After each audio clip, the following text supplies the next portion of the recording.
Bien, écoute, un grand merci Damien. C'est la dernière donc intervention pour les personnes qui interviennent. Donc, vous allez pouvoir poser vos questions.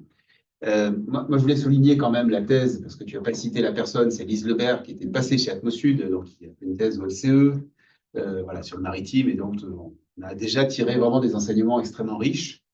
Alors, je vais peut-être proposer à Isabella, parce que tu avais commencé tout à l'heure à intervenir, de nous dire au fond ce que tu peux raconter de ces histoires de pointe qui nous occupent beaucoup. Je suis à peu près certain que à la salle virtuelle, il y a beaucoup de questions beaucoup de personnes qui se sont posées cette même question. Puis après, je poursuivrai. Levez la main, puis on vous donnera la parole, hein. Je crois que ça serait très bien que vous le fassiez. Isabella. Oui, oui, je suis là. Et ben, merci hein, vraiment à tous les présentateurs, les orateurs. C'était passionnant, intéressant. J'ai appris des choses. Et donc, après, j'ai aussi une question pour Anne, mais peut-être dans un deuxième temps. En fait, c'est vrai que parfois, on a travaillé sur ce qu'on appelle les dépassements, hein, en santé publique, dépassement de seuil, etc. Et c'est une très bonne idée, hein, mais on n'y a pas pensé. Ça, c'est clair. Donc, soit de façon générale, combien de fois on dépasse, et soit faire une analyse plus fine, hein, oui, à partir des pics. Hein, ce n'est pas tout à fait la même chose, mais je suis d'accord avec toi.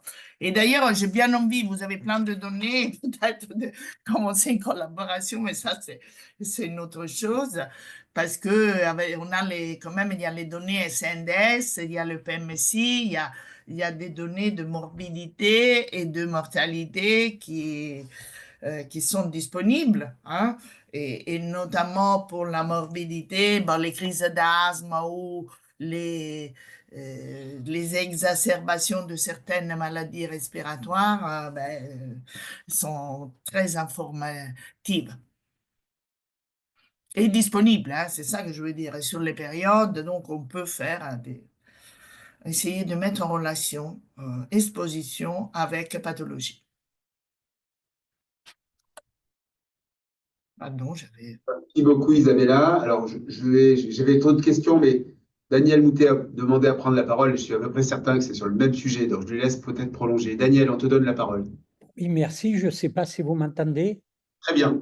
Très bien, OK. Voilà, merci pour me donner la parole. Euh, Très bel exposé, très bonne, sauf que, franchement, rendre des résultats de 2013, de 2004 sur le chauffage au bois et compagnie, ça et rien, ça veut rien dire. Euh, Comme sur les routes, vous avez mis des données qui datent de 2024, très bien, on arrive à voir quelque chose. Mais de 2004, 2013, ça veut absolument rien dire. Regardons maintenant au niveau des chauffages résiduels, des chauffages urbains, quoi, hein. Il n'y a plus du tout ces mêmes données. Donc, pour moi, ça ne veut rien dire. Et on a, comme sur Fos-sur-Mer, vous le savez, hein, énormément d'entreprises. Et il ne faut pas dire que c'est le chauffage qui prime sur les émissions industrielles. Voilà ce que j'avais à dire parce qu'on a des données qui ne valent absolument rien dire aujourd'hui. Voilà. Merci Daniel. On n'a évidemment pas dit que c'était le chauffage au bois autour de l'étang de Berre, mais on a aussi une contribution, tu le sais. Après, ce qu'a essayé de montrer aussi Damien, c'est qu'il y avait peu de littérature accessible. Quand tu dis on sait, en réalité, il y a peu de publications qui sortent. On sent bien que c'est un sujet qui n'est pas simple, hein. Il y a une promotion du bois énergie, même les nouvelles technologies, parce qu'on a vu des travaux il y a peu, je crois qu'Isabella avait creusé la question, si elle veut réintervenir, elle peut le faire, sur les nouveaux poêles à bois, y compris à pellets. Et c'est pas si simple, hein. C'est pas parce qu'on a des nouvelles technologies qu'elles sont très vertueuses, en particulier sur les ultra-fines. Enfin, si Isabella, tu veux dire un mot là-dessus, parce que je me souviens que tu avais travaillé Oui, sur... j'avais à Toulouse, c'était pas très loin quand il y a eu la journée, j'avais présenté et montré que voilà, les pellets, ça fait beaucoup d'ultrafines et aussi d'autres, des HAP, etc. Oui, mais c'est un peu un autre sujet, mais inconnu, où qu'il faut creuser. Mais j'espère qu'on reviendra sur toutes les incitations pour favoriser l'énergie bois-énergie plutôt. Si Isabella, tu veux compléter peut-être? Oui, bien sûr. Oui, on m'entend. Oui, je veux juste vous inviter à prendre connaissance de plusieurs thèses en fait, qui ont été faites sur ces poêles à bois avec comparaison de différents poêles à bois, comme l'a montré Damien. La grande difficulté, c'est qu'on prend un seul et même poêle à bois avec les mêmes granules, les mêmes bois. On le fait 2, 3 fois et on n'a pas du tout de reproductibilité. C'est extrêmement difficile d'avoir des données bien fiables pour les inclure dans des modèles. Il faut vraiment donner des barres d'incertitude sur ce qu'on peut avoir comme source d'émission pour chaque type de brûlage, je pense. Alors, je propose de donner la parole à Alexandre Armango. Alexandre, tu avais une question pour Anne. Je te laisse la poser, c'est plus simple, si tu veux bien. Alors, on va te donner la parole parce que c'est bon. Bonjour à tous. Vous m'entendez? Oui, voilà. Merci encore pour les présentations. J'ai trouvé ça à la fois riche, passionnant et très pédagogique. Ça appelle évidemment beaucoup de questions. J'avais une question que j'ai mis dans le chat pour la partager un petit peu en amont avec tout le monde. On sait que le changement climatique nous amène une augmentation de la température. On a également de l'humidité. C'est une question pour Anne, mais aussi un peu pour Isabella. La question, c'est peut-on s'attendre à une augmentation du nombre des particules ultrafines dans le futur, dans le contexte changement climatique, sur le pourtour méditerranéen, et donc avoir une exposition aggravée, en fait, via ces particules ultrafines, puisque on s'attend à une plus grande population sur le pourtour méditerranéen, on s'attend à une augmentation des températures, et donc, pour moi, on s'attend à une augmentation des BOVC émis par la végétation. On s'attend également à plus de feux de forêt, peut-être plus de pollen aussi. Donc, en fait, voilà. Quel est, alors, le GIEC nous dit oui, ça va augmenter absolument. Quelle est ta vision, Anne, là-dessus, et après aussi celle d'Isabella, peut-être, sur la partie santé. Alors, merci Alex, c'est une question vaste et horriblement compliquée. Heureusement qu'il y a beaucoup de gens qui travaillent, ça met en question énormément de sujets. Mais ce que tu pointes, sur quoi tu pointes et que j'ai un peu montré et qui peut-être pas pris en compte du tout par les inventaires d'émissions, parce que c'est compliqué, c'est tout ce qui est biogénique en fait.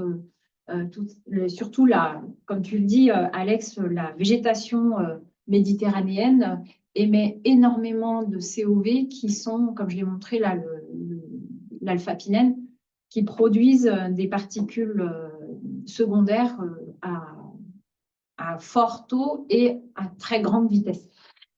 Donc, mais ça, c'est vraiment difficile de prendre en compte dans les inventaires d'émissions, surtout TNO, je pense que pas du tout ça. Par contre, il y a pas mal d'études qui sont faites là-dessus et on peut essayer de faire des recensements. Et je vous invite à voir les travaux qui sont menés par Julien Camer, qui est le jeune recruté maître de conf dans notre laboratoire, qui travaille spécifiquement sur l'impact des mélanges biogéniques et anthropiques en ville, notamment la revégétalisation de la ville, qui risque effectivement de produire encore plus de PUF que ce qu'on a actuellement. Donc, c'est bien les îlots de fraîcheur, mais par contre, il faut vraiment faire très attention au choix des plantations qui vont être faites, parce que tout ce qui émet alors on l'a vu un peu avec l'isoprène, mais l'isoprène, c'est moins normal, mais les monoterpènes, c'est vraiment une source très importante d'aérosols secondaires, d'aérosols organiques secondaires, et ça peut être très impactant au niveau local et sanitaire. Très bien. Oui. Donc, Anne, tu veux compléter rapidement, Isabella? Oui, bon, tout a été dit, hein. Et je peux peut-être donner quelques références. Donc, température élevée, formation secondaire des particules ultra fines, urbanisation, densité, effet îlot, hein, tout ça, stagnation de l'air et stratification. Je suis très intéressée à la modification des profils de végétation et des émissions biogéniques parce que nous avons publié des données sur verre et asthme et on a trouvé que quand il y avait les conifères, il y avait plus d'asthme et les conifères, c'est l'alpha-pinène, et Anne, c'est vraiment ça, c'est pour ça que ça sont bons et on l'avait écrit dans la discussion, mais on aurait dû aller plus loin. Et donc, il y a quand même des études à Los Angeles, Pékin, Paris même, qui montrent que les puffs augmentent lors des épisodes de canicule.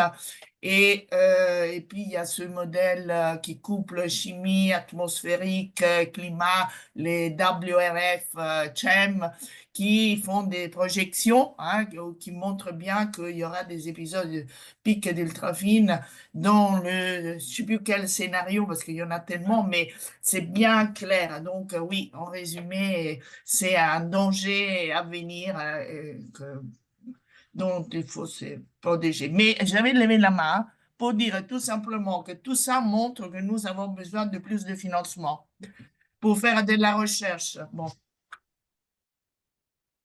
Tout à fait d'accord. Permets-moi de Bah oui, non, parce qu'il y a plein d'interrogations à droite, à gauche.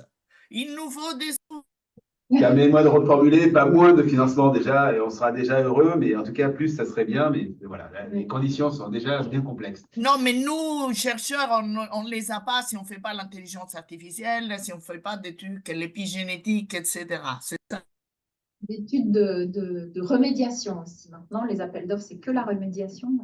Alors, j'avais une question, avant de passer la parole à Philippe J, à qui on va ouvrir le micro. Une question très précise pour toi, Isabella, qui était posée par Gérard Casanova, je ne l'ai plus sous les yeux, mais ça concernait les bronchodilatateurs, si j'ai un bon souvenir.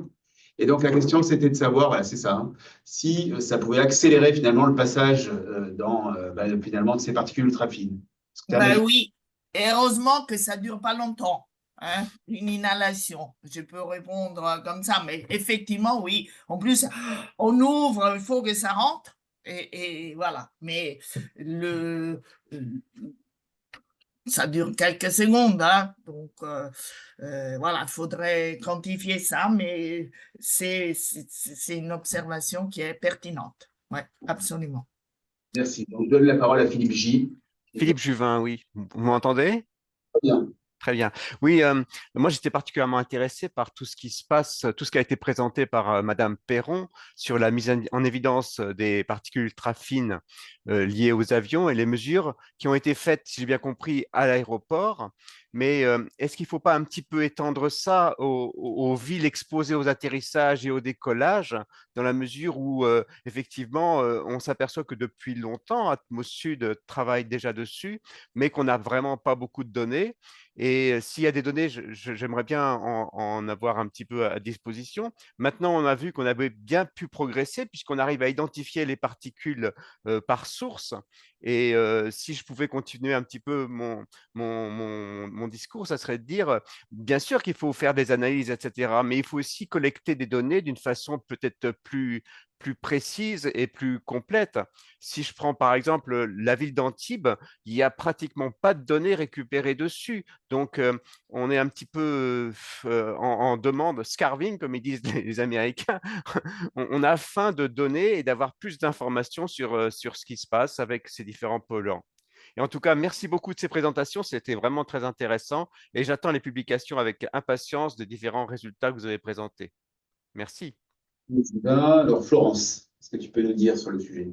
Alors, donc déjà, vous avez vu, on a un réseau de PUF qui est conséquent. Il n'est pas très gros, mais c'est quand même un des plus gros. Donc voilà, c'est vrai qu'on est en train de développer cette surveillance et malheureusement, on ne peut pas mettre des... En Europe, et je pense que je ne me trompe pas, mais on va éviter les superlatifs parce qu'en fait, on a beaucoup à faire, ça a été dit. Mais je te laisse poursuivre, pardon. Voilà, donc merci Dominique de cette précision, mais du coup, voilà, effectivement, on reste, on est d'accord, on est tous on a tous besoin de beaucoup de données. Après, toutes ces données, il faut les traiter. Et plus on a de données, plus on a effectivement d'informations.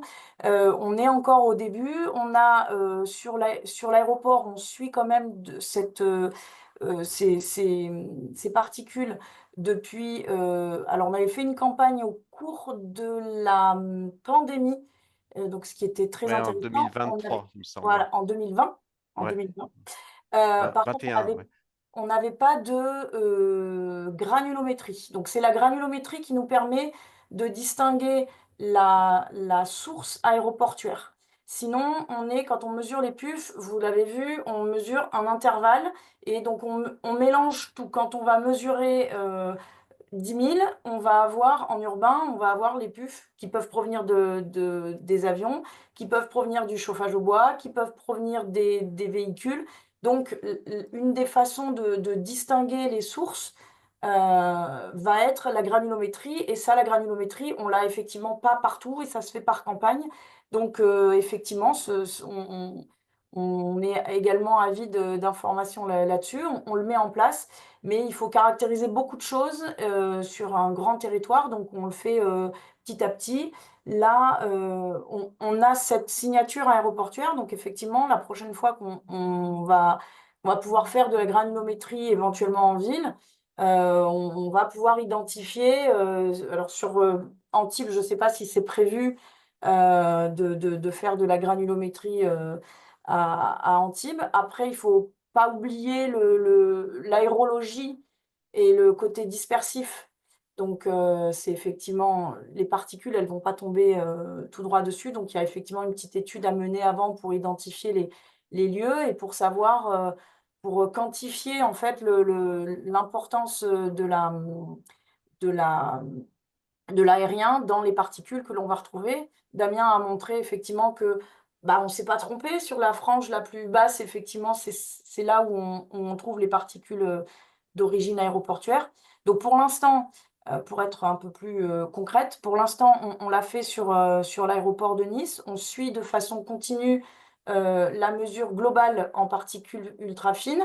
En nombre total, hein. Donc voilà, on voit effectivement les évolutions lorsque un avion passe, etc. Pour la granulométrie, c'est-à-dire pour identifier la part aéroportuaire dans une ville, c'est pas encore fait, mais c'est effectivement c'est des choses que l'on peut mettre au programme. Voilà. Et juste peut-être pour toute petite précision, il est rapporté par l'aéroport qu'en fait, ça dépend de la distance par rapport à l'aéroport, que dès qu'on est à plus de 5 km, il n'y a plus de particules ultra fines. Vous confirmez cela? Alors, elles vivent effectivement, elles vieillissent après. Et du coup, ça a été montré qu'elles ont tendance à grossir après, donc elles peuvent ne plus être ultra fines. Voilà. Ça a été Merci montré beaucoup, en tout cas, bravo. En effet, hein, on voit bien que dans le processus, les ultrafines, c'est finalement transitoire, hein, c'est la nucléation post-combustion ou effectivement secondaire, comme on l'a vu. Ouais. Elles ont une durée de vie limitée, hein, ça a été bien présenté. Je propose que Monsieur Espinosa, Victor Hugo, est-ce que tu veux nous dire quelques mots? Et puis, je passerai la parole ensuite. Oui, vous m'entendez?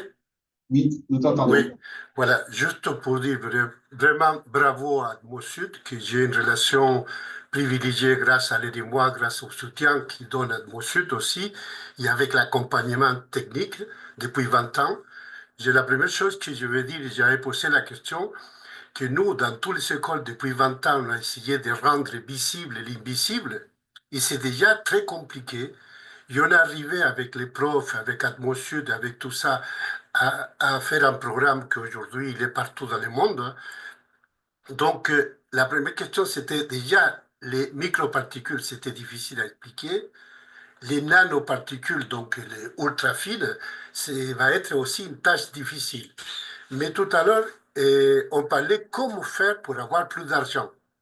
Mais je pense que la solution, on l'a devant nous, parce que déjà dans les COP, avec Maria Neira de l'OMS, on commence à parler des liens qu'il y a dans une seule santé et le climat. Soit on crève à cause du climat, ou soit on crève à cause de la santé, ou pour dire très clair. Et je vois qu'il y a une pression qu'on doit faire une communication une formation aussi qu'Atmosud aujourd'hui, il est prêt à former les élus. Et bien souvent, les élus sont ignorants devant les votes, tout ça. Ils sont ignorants aussi pour pouvoir voter. Donc là, on a quelque chose à faire. Je finirai pour dire aussi, tout à l'heure, notre ami parlait des données. Déjà, il faut aller au site Atmosud. On a beaucoup, beaucoup de données pour faire savoir. Et aussi, je pense que ce qui est important à dire aussi, pour tout ce qui est nanoparticules, ça change, parce que l'aéroport de Nice, l'aéroport de Marseille, on va avoir des résultats à peu près pareils, mais ça va dépendre de la météo, ça va dépendre de tout ce que vous avez expliqué aujourd'hui. Donc, c'est très compliqué à faire mesurer. Il faut de l'argent. Et donc, c'est pour cette raison que je dirais, première chose, bravo aussi à Dominique et à Atmosud, parce qu'il y a une présentation vraiment de haut niveau aujourd'hui. Moi-même, qui suis 20 ans dans la pollution de l'air, j'ai beaucoup appris. J'ai beaucoup aimé aussi la façon d'expliquer ces choses. Donc, voilà mon intervention pour aujourd'hui. Mais je pense qu'on va arriver, parce qu'avec la santé, j'ai commencé avec quelques gamins dans une école, un sur toute une école qui avait allergique ou asthmatique. Aujourd'hui, qu'est-ce qui se passe? Tout le monde le sait, même les militaires de la santé, une personne sur trois, il est allergique ou asthmatique, et bientôt, on sera une personne sur deux. Donc, cette communication simple, des fois peut-être simpliste, c'est important pour que les politiques, de tous niveaux, se réveillent.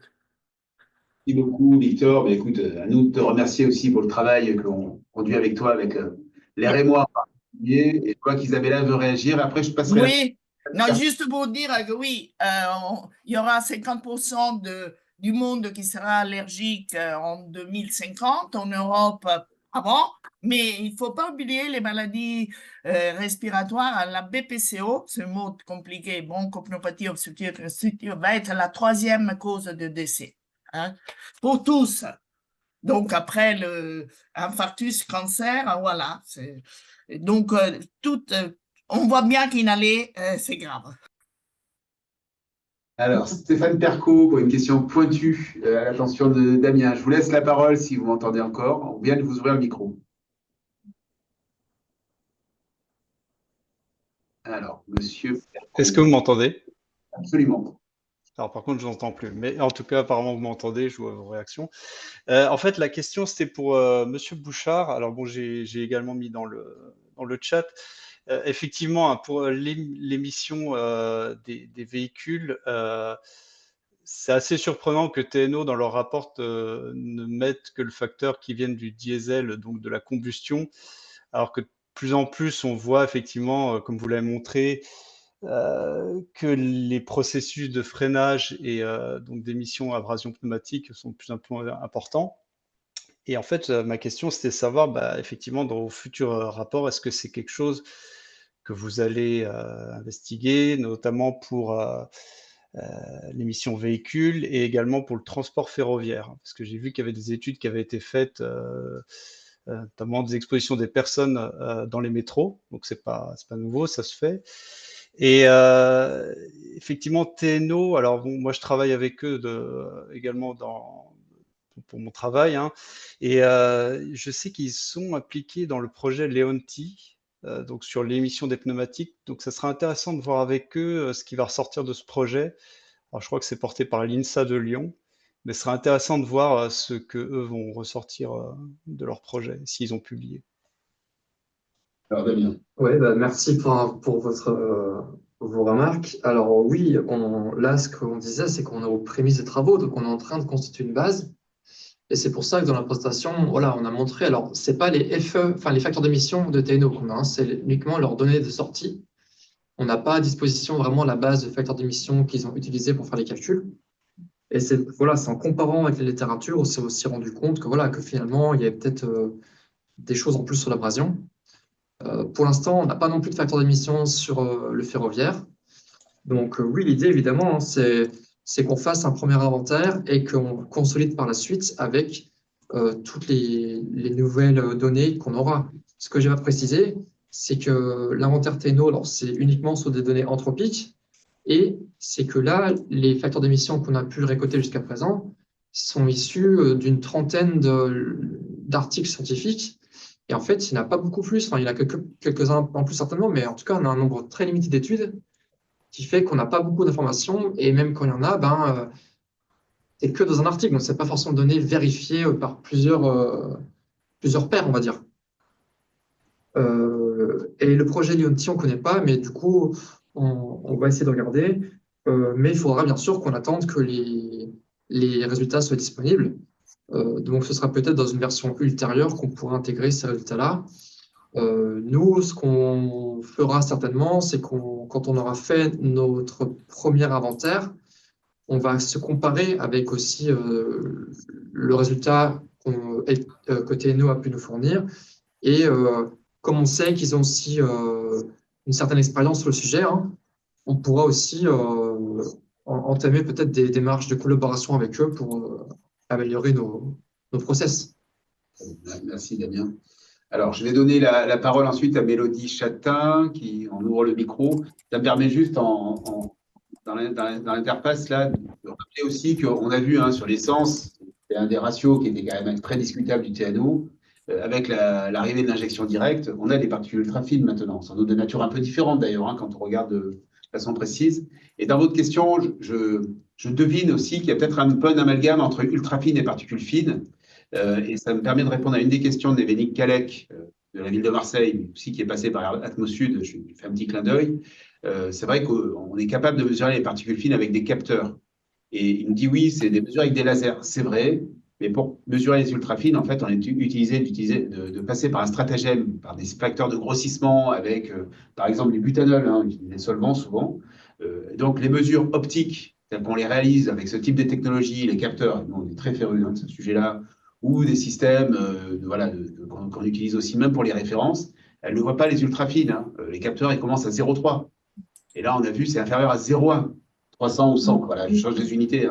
Voilà, donc on le voit bien, quand on commence à compter les grosses particules, on a la masse, et c'est le standard mondial qu'on utilise depuis 20 ans ou 30 ans. Mais par contre, quand on veut regarder les ultra-fines, on est obligé d'utiliser d'autres technologies, malheureusement.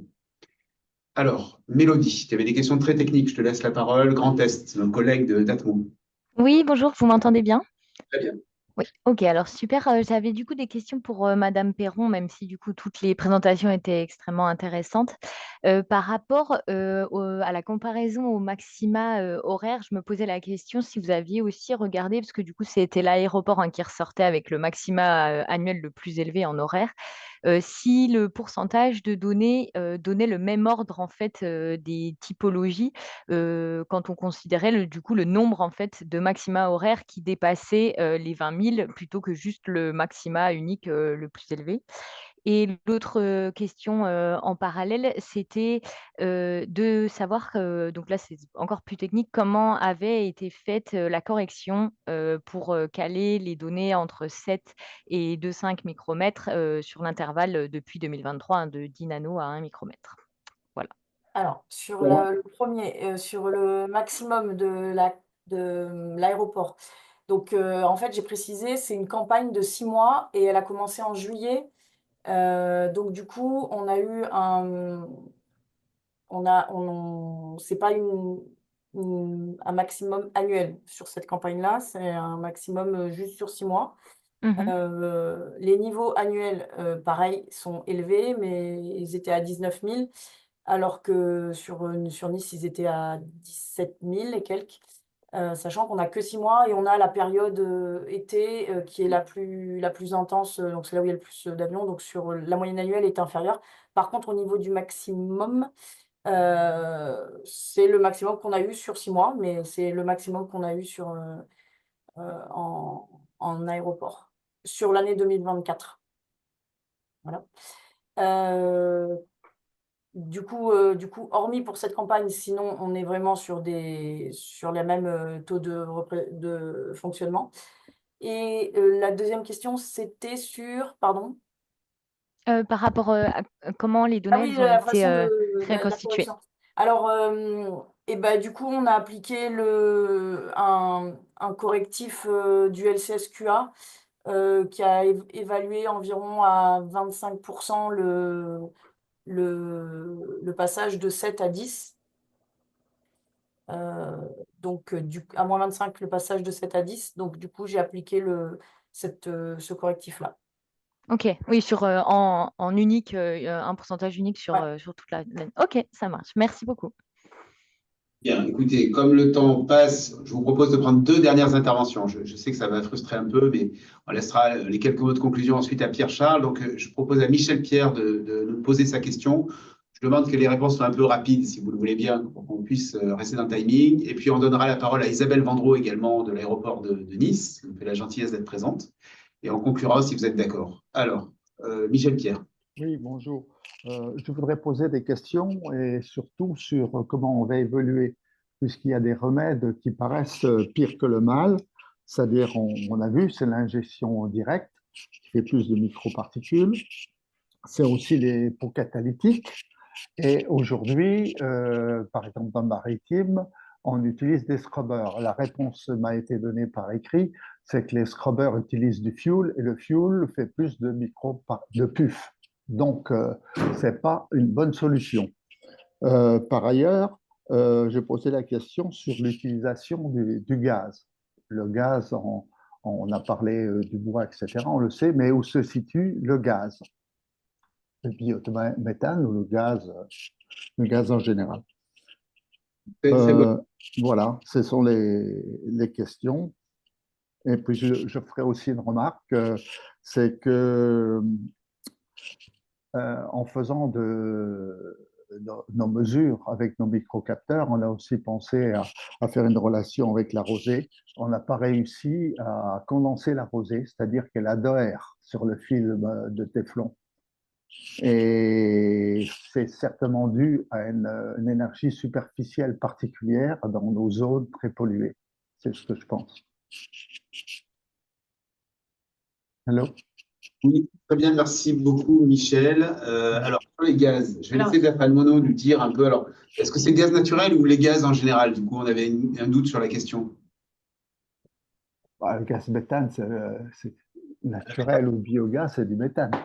Oui. Alors, le méthane, c'est CH4, c'est le plus petit composé organique qui existe, qui existe tout court. Et quand il s'oxyde, il va former du monoxyde de carbone, CO, qui va lui-même aussi s'oxyder en CO2. Donc, il n'y a pas de particules en suspension. Il faut que les composés organiques aient au moins entre 6 et 10 atomes de carbone pour faire efficacement des pufs par oxydation dans l'atmosphère. Merci. Et pour ce qui concerne les scrubbers que tu pointes, en fait, en réalité, ça, c'est aussi un des travaux qui a été réalisé avec les chercheurs et le LCE en particulier. Ce qu'on voit dans l'étude Skipper, c'est que, au fond, les systèmes de scrubbers, donc qui sont les lavages de fumée avec de l'eau de mer, sont assez peu efficaces sur les particules ultra fines, tout simplement parce que ces condensations, elles sont hydrophobes au départ. Donc, on en entraîne un peu. Mais les chiffres qui sont sortis, c'est autour de 5% de captation, ce qui est très, très faible en réalité. C'est malheureusement une très bonne solution pour le soufre. D'autres composés aussi, on le voit bien, sont entraînés, mais pour les composés hydrophobes dont les pufs font partie, malheureusement, ça ne marche pas très bien. À l'émission, les pufs sont vraiment comme toutes les combustions. À l'émission, c'est des hydrocarbures, donc très hydrophobes, et dès que ça s'oxyde dans l'atmosphère, ça peut arriver très tôt dans la combustion, ça devient de plus en plus hydrophile. Et du coup, contient de l'oxygène et du coup peut former l'air et l'eau dissous. Très bien, c'est une confirmation. Merci bien. Je vais laisser la parole à Isabelle Vendreau et puis on donnera le mot de la fin à notre présidente, Pierre-Charles Marie. Alors, Isabelle. Bonjour tous, merci. Je vais essayer de faire très très court puisque pour moi il y a deux raisons. C'est bien sûr ces particules, elles existent. Est-ce qu'on peut espérer qu'avec les nouveaux carburants, qu'ils soient le biokérosène ou pour les nouveaux diesels, là, les HVO, on puisse avoir des réductions en fait en termes d'émissions. Là, on est dans le curatif, en tous les cas, les avancées. Et puis, une autre question aussi qui est corollaire, je pense, à tous les travaux que vous faites, et c'est déjà très bien fait, c'est avoir une idée un peu de la portée en durée et distance de ces particules ultra fines au regard de leur taille et des impacts qu'elles peuvent avoir. Là, on est vraiment, voilà, je me positionne en tant qu'acteur qui a envie de pouvoir faire avancer les choses et savoir dans quelle direction aller. Merci. C'est nous qui te remercions parce qu'on sait aussi l'attention et toujours cette ouverture qu'on a de la part de l'aéroport parce que c'est pas simple. Ce qu'on montre, évidemment, c'est que les particules ultra fines sont très liées aux avions et donc que ta présence et ton intervention est importante. Sur la question de la portée, en fait, bon, dans la littérature, il y a quand même beaucoup de mesures. Les Belges ont fait des choses, les collègues à Nantes aussi ont fait des travaux très intéressants. On voit que c'est quelques kilomètres, mais ce qui sera intéressant, c'est de passer par la phase modélisation. Et c'est pour ça que cette brique des inventaires, elle est importante. Parce qu'une fois qu'on a les émissions et qu'on a les processus en fait, de grossissement qu'on met dans le modèle, en fait, ça permet ensuite de voir jusqu'où vont ces panaches. Là, on parle de l'aérien, mais on voit bien que pour l'industrie, par exemple, c'est un élément qui va être central. Donc ça, c'était pour le premier point. Pour ce qui concerne les combustibles de substitution, donc les SAF, les Sustainable Aviation Fuel, pour les spécialistes, en fait, c'est une question qu'on a posée à l'IFPEN il y a peu, dans le cadre d'un webinaire, dans le cadre d'un podcast, merci, qu'on vient de publier. Bon, la réponse n'est pas hyper claire parce qu'en fait, les combustibles sont assez différents encore. Il y a les e-fuels et puis il y a les kérosènes aussi qui viennent de la biomasse. Ce qu'on peut dire, c'est que sur le bilan carbone, tout ça va être sans doute bien meilleur. Par contre, attention, et je pense que c'est un point d'attention premier même, de savoir ce qu'on va avoir comme composés qui continueront d'être émis. Et on n'a pas de réponse et de certitude là-dessus, mais c'est un vrai point de vigilance. Franchement, merci en tout cas de ta question. Je vois que Isabella, tu avais la main levée. Tu voulais dire un dernier mot? Oui, parce qu'il y a eu des commentaires et effectivement, j'ai ciblé beaucoup le respiratoire, mais j'ai montré une diapo sur le neurodégénératif. Il y a des données chez l'enfant et même des données terribles. En fait, là, on trouve les particules un peu partout quand on va chercher le placenta ou etc. Donc, c'est parce que j'ai voulu parler peu, mais je sais qu'il faut dire qu'il y a plein d'effets de ces particules. Voilà. Merci beaucoup. Précision utile. Eh bien, je donne le mot de la fin à Pierre-Charles Maria qui va nous faire une petite conclusion, synthèse.